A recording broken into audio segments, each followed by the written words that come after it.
I got a haircut, guys. Looking a little bit different, a little fresher. I don't know. Anyway, though, guys, we got some bad news. Jamar Chase had an MRI today, and he officially has a separated shoulder. Now, this is an injury that, again, Zach Taylor said he is considered day-to-day currently at this moment in time. But according to Ian Rapoport, he is most likely going to be out for this upcoming game versus Pittsburgh. And then we're going to see him potentially be out maybe a couple more weeks after that. Now, again, like I said before, good thing is that Zach Taylor said that he is, considered day-to-day. But the problem is that was before he got the MRI done. So hopefully he does, come back for the playoffs. That's obviously the hope at this point. It's like this season, man, is definitely battle testing us, through as much adversity as humanly possible with all these injuries. Because left, right, it's like every direction we're just getting slammed with these injuries. And it's like we have no time to chill and relax because it's just injuries. But again, we got 3 games left, right? We have to win the Steelers game and the Browns game. 1,000% we have to win those 2 games. We have to win 2 out of 3 games. We could technically win the Steelers game and then win the Chiefs game, and we're fine, 100%. But realistically speaking, the Chiefs game is going to be the most difficult game of the season, right? Without Jamar Chase in that game, potentially without Jamar Chase, it's going to be a problem. Now, hopefully that, he just is out for the Steelers game and he comes back for that Chiefs game and he feels better and he feels okay. But again, like I said, it's one of those situations where we just don't know at this moment in time. And we're just going to have to go out there with our roster we have and see what we can get done without Jamar Chase. Man, Jake Browning is about to show why he is either going to be the most legendary quarterback in Cincinnati Bengals history or the most legendary quarterback in NFL history. Because if he can win out these last 3 games without Jamar Chase, because trust me, I've seen all the talks and all the, crap talk from other team fan bases. Oh, the only reason why Jake Browning's so good is because Joe Burrow is a system quarterback. And clearly it shows because Jake Browning's put in the same system with the top 2 receivers in the NFL, and he easily is going off and doing amazing. Even though T's been playing really bad this season anyway, which would indicate the opposite of that. But now, without Jamar Chase out there, we're going to see how Jake Browning plays. Again, against a very tough Steelers squad. But again, the Steelers, they don't have their Mika Fitzpatrick. He's out for this game. Also, the strong safety, Kazee, he's also out for this game. Back-to-back guys out for this game. Their secondary is already young and thin. That's going to be a huge plus for us. So, it's not like we had to really deal with a crazy secondary this week, thankfully. And then their pass rusher, Cam Haywood, is in concussion protocol. So, he potentially could miss this game, too. There's a lot of things that could happen in this upcoming game that we won't have to deal with because of injuries and concussions. But we will have to deal with it in the Chiefs game and also the Browns game. That's another key thing. We have to go ahead and deal with it in both of those games too. So again, it's going to be a little bit a long rest of the season. Now, as I made a video today, we could technically clinch the playoffs in week 17 if everything works out correctly. If every team that we need to win or lose, we could 100% clinch the playoffs in week 17. It's very possible that also could happen. So again, there's different scenarios that could or couldn't happen, but right now we control our own destiny, right? And losing Jamar Chase, it sucks, but it's a next man up mentality, man. And this whole entire season's been like this. We lost Cam Taylor-Britt for a good amount of time. Obviously, we lost Chase Brown when we started, finally getting to utilize him. Now he's back, obviously, but he was hurt for a little bit of time. Chuck Sizzle was hurt for a little bit of time. Joe Burrow's out for the season, right? Again, like I said, DJ Reed is out for the season. Now Poison Ivy's out for the season. It's nonstop adversity, and it's like every single 10 seconds. This season, I'll say one thing that we learned is how well we can play as a team, how well we can come together in the face of all this adversity, all these problems, all these things going on, and still keep fighting for the common goal of going and getting a Super Bowl for the Queen City and finally finishing off what we started back in 2021. But again, it's like every time we try our best to, do something, it's like they big, rock just comes in and slams us back down. But Jake, listen, we have confidence in you. We trust you. We think you can get the job done. Pittsburgh game should not be that challenging, even though it's AFC North. It shouldn't be that challenging because of the injuries. But we're going to have to beat the Chiefs or beat the Browns. And I think the Browns game is logical. We can beat them. It's in Cincinnati. It's a home game. Again, like I said, it's very possible at that time Jamar Chase is back. Again, like I said, yeah, he'll probably be out for the Steelers game, but logically speaking, he'll probably be back for hopefully the Chiefs game. And if not Chiefs game, at least the Browns game. And then the playoff run, he'll also be back for. So, it's like every time we get ahead in any way, we're just kicked back down. Now, keep in mind, I want to go ahead and pull this up real fast. I've been using New York Times Playoff Simulator for a lot of my videos, and I have no problem with it, but I do want to go ahead and explain this real fast. So, for example, right now, we are in the 6th seed playoff spot, right? And if the season ended today, we would be 6th seed right now with 1,000%, okay? But whenever I do New York Times Playoff Simulator, I know it confuses a lot of people. Like, for example, New York Times Playoff Simulator, we're not technically in the 6th seed. I made a video earlier today, and people were like, wait, what? We are the 6th seed. So how the New York Times Simulator works is it does 115,000 projections. So until I put in all the games and I say, okay, this is going to happen, this is going to happen, this is going to happen, it's going to give me 115,000 different projections of what's going to happen and, what this could happen, this could happen, this could happen. So it's going to put the seeding based on that aspect. Then, once I put in the games, then it will give me the correct seeding. So this is ESPN Playoff Machine, and it's actually a little bit better than, New York Times in the aspect of it's not going to give you based on crazy projections. You have to put in the games one by one. So, for example, tonight, let's say the Eagles won because I'm pretty sure they're actually winning. I might be incorrect. I didn't really check the score. But if we go into the next week, for example, the Bengals beat the Steelers here. We're 9-6. The Bengals lose to the Steelers. We're out of the playoffs, and the Texans and the Colts are in the playoffs. So if we go to the Bills-Chargers, let's say the Bills win that game. Now the Bills are in the 7th seed. Let's say that the Steelers win, right, and the Bills win. Now, obviously, that's the situation there. We have to win this game here. I'm just going to kind of put the rest of these games in here. Chiefs beat Raiders, Broncos, Dolphins. Let's go with Bears. Let's go with Bucks, Vikings. I'm just going to go home teams at this point. Actually, this game does matter for wildcard purposes. So the Falcons win that game, okay? Titans, Seahawks win. They win. Browns, Texans win. And also another little side note here is it lets you be able to choose a tie, which I really like. We haven't had a tie at all this year in the NFL, but it does give you the option to go a tie if you want to. So I'm going to go ahead and put in the rest of these games here. So Chargers, Broncos. Let's say Broncos win that game. Vikings game. Bills. Bills. That's not Bills. That's the Titans versus Texans. Texans win. Browns win. Cowboys win. Ravens win. Bills win.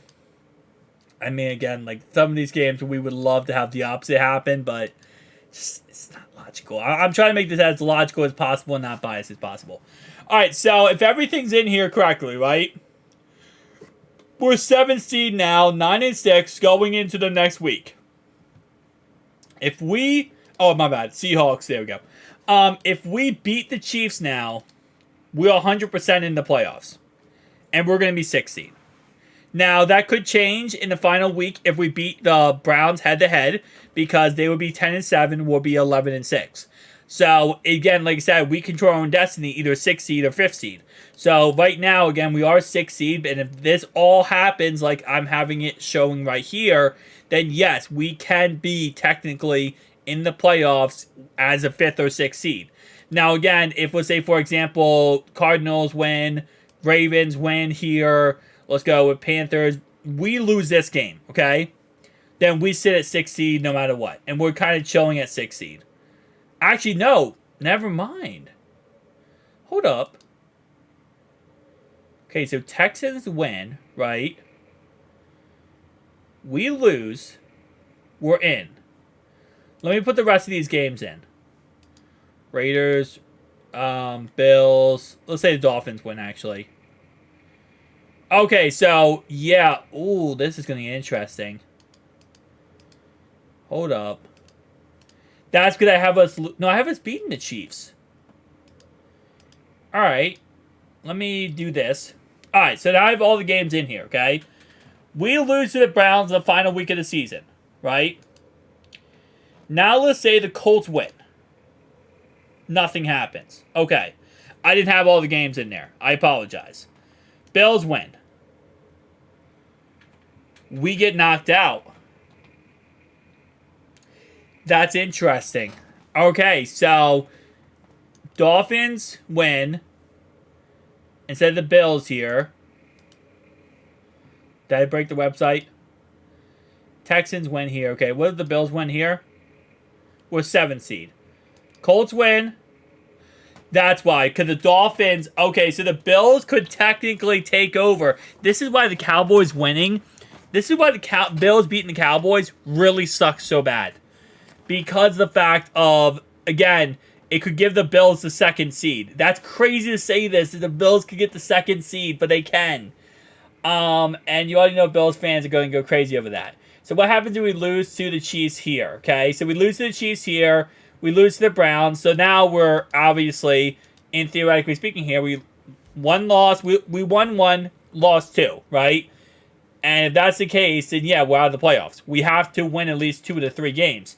We beat the last week of the season. We beat the Browns. They're 10-7 now. They're in the playoffs. We're out of the playoffs. So we're sitting here at 8-6, okay? Interesting. Wait, 8-6. No, current record. So we're 10-7 now. So they're ahead of us because divisional, right? So now we would have to have Texans beat Colts. That puts us in the playoffs. Okay, and again, Chiefs. Let's say Chiefs beat Chargers. I'm gonna go back now. I want to see some logical things that could happen that I think probably will happen. In all honesty. Who do I have winning the AFC South? I have the Texans win the AFC South. Okay. So, if we go back to week 16, right? Again, everything starts with every given week. So, if, like, the Chargers, for example, were to beat the Bills this week, everything I listed that, possible awful scenario goes out the freaking window, right? Because, again, if the Bills lose to the Chargers this week, everything goes out the window. Now, obviously, the Bills won't lose to the Chargers, right? But it's the first game without Brandon Staley. All right, let's say the Browns beat the Texans. Why the playoffs? And that's with us winning 2 games, but then losing 1. That's interesting, man. All right, so let's see then. I'm trying to figure out then how would we do this. So that's, again, if that's going back to week 16, that's the Browns beating the Texans, right? Texans win, we're in. Because that keeps them there. Okay. Obviously, if we win every single game, 1,000% we're in the playoffs, no craps and giggles. Let me actually do, like, Ravens lose to the 49ers. That does not matter in any way to what I'm talking about here. I just want that to happen, okay? That's just a personal thing to get me back in the mood of keeping this going. All right, Patriots beat the Broncos. I mean, right now, who is in that little caveat of the annoying would-be kind of butting heads with us game, right? So it would be 10-7 Cleveland, right? So those 2 teams. Jacksonville would also be up there right now. Indianapolis is 9-8, according to this. And then that's it. So it would be that kind of annoying of these 2 teams. Buffalo would be 11-6, so they would be division. And Miami would be 5th seed. So, and that, again, if Jacksonville wins that, then they're in and we get knocked out. So, again, we need yeah, we're definitely gonna still need a lot of teams to help us out here. But again, I mean, could we lock it? Like I said before, yes, we could lock it in the playoffs if things go correctly in our next couple, in these next 2 weeks. But we need a lot of things to go correctly. Like Chargers win their game, right? We need that to happen. I forget the exact scenarios I have on the New York Times website page, but like, okay, Cowboys can beat the Dolphins. Actually, ironically enough, we kind of want the Dolphins here, to win because we don't want to deal with all this. We don't want to deal with it. We don't want to deal with them being in the wild card and messing with us in any way possible. But yeah, so that's kind of that scenarios. Jets beat the Browns. That's a huge one. If the Jets beat the Browns, that would be absolutely massive for us. Dolphins beat the Ravens, right? Let's see. Okay, so that puts us at 5th seed now. And that's before we go into our final week. And again, I have us losing that final week here. I mean, if this second to final week here. Chargers beating the Broncos. I mean, I don't think that really matters, does it? Let me see. Denver is 8-9. Okay, so 8-9, Denver. So they're kind of out of it at this point then. But like, if the Titans beat the Texans, I know it's crazy to say this, but and they just went head to head and then went to overtime. But this would be a crazy game too. Wait, hold up. What? Oh, because we want them to win though, because then they would take the division. And if they don't, they beat us head to head, so then they drop below us. Dang, bro. This is some crazy stuff going on here. Alright. This game doesn't matter. This game, none of this matters. So now going into the final week of the season, Cleveland's 9-8, right? So if we lose to Cleveland, we're knocked out and Cleveland gets in. And we would want Miami to beat Buffalo, and if Miami beats Buffalo, then we're in. Alright, so yeah, that's if we lose. We win one game and lose these two. Then we're in. We're in 9-8. But again, we win already, we're 5th seed. So, and again, that's if, these crazier things happen. And if any of these other things happen, then things can go opposite way. So, yeah, this is why the playoffs are always so freaking crazy, man. This is why they're always so, like, just absolutely insane. Wait, select criterias. Yeah, so, team offensive rank, defense. Okay, no, we're not doing that. But yeah, so this is why the playoffs are so crazy. Because when I show you a New York Times simulator, it's 112,000 simulations. This is just like one simulation based on what I'm putting in. So, crazier things could happen, man. But, yeah, it's going to be a crazy rest of the season. Now, without Jamar Chase, that's going to be even crazier than that. See you guys next one. Peace out.